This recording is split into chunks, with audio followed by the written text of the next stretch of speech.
শেখ হাসিনা পালিয়ে গেছে, শেখ হাসিনা নাই, শেখ হাসিনা চলে গেছে, শেখ হাসিনা পালায় না। শেখ হাসিনা পালিয়ে গেছে, শেখ হাসিনা নাই, শেখ হাসিনা পালায় না। 22 জুলাই 2024, রক্তে ভেজা এক সময়ের বাংলাদেশ।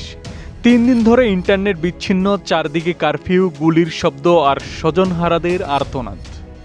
ঠিক এমন এক ভয়াবহ বাস্তবতার মধ্যেই তৎকালীন স্বৈরাচারী প্রধানমন্ত্রী শেখ হাসিনা ব্যবসায়ী নেতাদের সঙ্গে বৈঠকে উচ্চারণ করেছিলেন বহুল আলোচিত সেই বাক্য, শেখ হাসিনা পালায় না।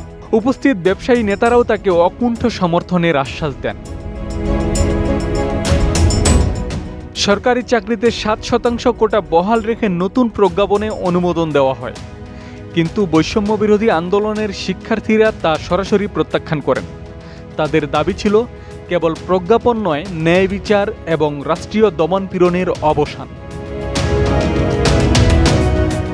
এদিকে দেশের বিভিন্ন প্রান্তে চলছিল ভয়াবহ অভিযান।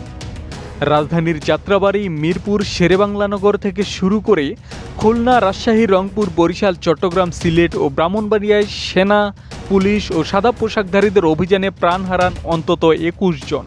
পরবর্তীতে চিকিৎসাধীন অবস্থায় মৃত্যুসহ 16 থেকে 22 জুলাইয়ের নিহতের সংখ্যা 3 শতাধিক ছাড়িয়ে যায়।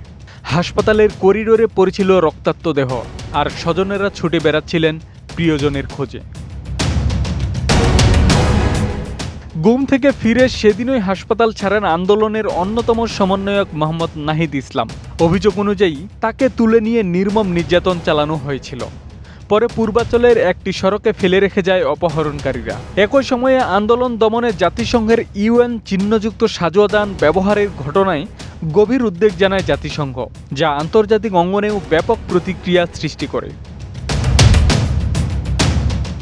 অন্যদিকে শেখ হাসিনা আন্দোলনের দায় বিএনপি জামাতের উপর চাপিয়ে দাবি করেন শিক্ষার্থীদের ব্যবহার করে সরকার উৎখাতের ষড়যন্ত্র চলছে।